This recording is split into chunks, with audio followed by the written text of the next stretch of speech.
Hello friends, it's me Deepika Raj. अभी तक मेरे चैनल को सब्सक्राइब नहीं किया है तो जल्दी से करिए। तो चलिए शुरू करते हैं। आज हम जानेंगे कि संविधान का निर्माण कैसे हुआ। तो इसमें हम बात करेंगे कि संविधान सभा की मांग कब हुई, किसने की, किसके ये विचार आया। तो चलिए शुरू करते हैं। संविधान सभा की मांग। भारत में संविधान सभा के गठन का विचार वर्ष 1934 में पहली बार M.N. रॉय ने रखा। रॉय भारत में वामपंथी आंदोलन के प्रखर नेता थे। सन 1935 में राष्ट्रीय कांग्रेस ने पहली बार भारत के संविधान के निर्माण के लिए आधिकारिक रूप से संविधान सभा के गठन की मांग की। सन 1938 में भारतीय राष्ट्रीय कांग्रेस की ओर से पंडित जवाहरलाल नेहरू ने घोषणा की कि स्वतंत्र भारत के संविधान का निर्माण व्यक्त मताधिकार के आधार पर चुनी गई संविधान सभा द्वारा किया जाएगा और इसमें कोई बाहरी हस्तक्षेप नहीं होगा। नेहरू की इस मांग को अनंत ब्रिटिश सरकार ने सैद्धांतिक रूप से स्वीकार कर लिया। इसे सन 1940 के अगस्त प्रस्ताव के नाम से जाना जाता है। सन 1942 में ब्रिटिश सरकार ने कैबिनेट मंत्री के नाम से इसे सन 1940 के अगस्त प्रस्ताव के नाम से जाना जाता है। सन 1942 में ब्रिटिश सरकार ने कैबिनेट मंत्री सर स्टैफोर्ड क्रिप्स तथा ब्रिटिश मंत्रिमंडल के एक सदस्य एक स्वतंत्र संविधान के निर्माण के लिए ब्रिटिश सरकार के एक प्रारूप प्रस्ताव के साथ भारत आए।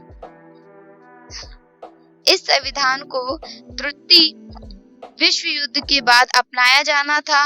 क्रिप्स प्रस्ताव को मुस्लिम लीग ने अस्वीकार कर दिया। मुस्लिम लीग की मांग थी कि भारत के दो स्वायत्त हिस्सों में बांट दिया जाए, जिनकी अपनी अपनी संविधान सभाएं हों। अनंतः ब्रिटिश सरकार द्वारा भारत में एक कैबिनेट मिशन को भेजा गया। इस मिशन ने दो संविधान सभाओं की मांग को ठुकरा दिया, लेकिन उसने ऐसी संविधान सभा के निर्माण की योजना सामने रखी जिसमें मुस्लिम लीग को काफी हद तक संतुष्ट कर दिया। तो ये थी हमारी संविधान सभा की मांग। इसके बाद हम बात करेंगे कि संविधान सभा का गठन कैसे हुआ। सुनिए, शुरू करते हैं। कैबिनेट मिशन योजना द्वारा सुझाए गए प्रस्तावों के तहत नवंबर 1946 में संविधान सभा का गठन हुआ। योजना की कुछ ये विशेषताएं हैं, सुनिए। पहली विशेषता ये है कि संविधान सभा की कुल संख्या 379 होनी थी।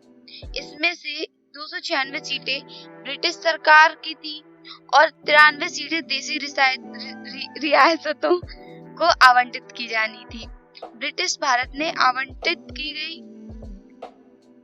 आवंटित की गई 296 सीटों में से 292 सदस्यों का चयन 11 गवर्नरों के प्रांतों और 4 चयन मुख्य आयुक्तों के प्रांतों से किया जाना था। विशेषता नंबर 2, हर प्रांत व देशी रियासतों को उनकी जनसंख्या के अनुपात में सीटें आवंटित की जानी थी। मोटे तौर पर कहा जाए तो प्रत्येक 10 लोगों पर एक सीट आवंटित की जानी थी। विशेषता नंबर 3, प्रत्येक ब्रिटिश प्रांत को आवंटित की गई सीटों का निर्धारण 3 प्रमुख समुदायों के बीच उनकी जनसंख्या के अनुपात में किया जाना था। ये 3 समुदाय थे, मुस्लिम, सिख व सामान्य। मुस्लिम और सिख को छोड़कर प्रत्येक समुदाय के प्रतिनिधियों का चुनाव, ये विशेषता नंबर 4 है कि प्रत्येक समुदाय के प्रतिनिधियों का चुनाव प्रांतीय असेंबली में उस समुदाय के सदस्यों द्वारा किया जाना था और एकल संक्रमणी मत के माध्यम से समानुपातिक प्रतिनिधित्व तरीके से मतदान किया जाना था। विशेषता नंबर 5, देशी रियासतों के प्रतिनिधियों का चयन रियासतों के प्रमुख द्वारा किया जाना था। अतः यह स्पष्ट था कि संविधान सभा आंशिक रूप से चुनी गई और आंशिक रूप से नामांकित निकाय थी। इसके अलावा सदस्यों का चयन अप्रत्यक्ष रूप से प्रांतीय व्यवस्थापिका के सदस्यों द्वारा किया जाना था, जिनका चुनाव एक सीमित मताधिकार के आधार पर किया जाना था। संविधान सभा के लिए चुनाव जुलाई अगस्त के बीच में 1946 में हुआ था। इस चुनाव में भारतीय राष्ट्रीय कांग्रेस को 208, मुस्लिम लीग को 73 तथा छोटे समूह स्वतंत्र सदस्यों को 15 सीटें मिली। हालांकि देशी रियासतों को आवंटित की गई 93 सीटें भर नहीं पाई, क्योंकि उन्होंने खुद का संविधान सभा अलग रखने का निर्णय कर लिया था। तो यहीं पे खत्म होता है हमारा संविधान का निर्माण। इसका पार्ट 2 आएगा। इसके लिए हमारे चैनल को सब्सक्राइब करें। Thank you.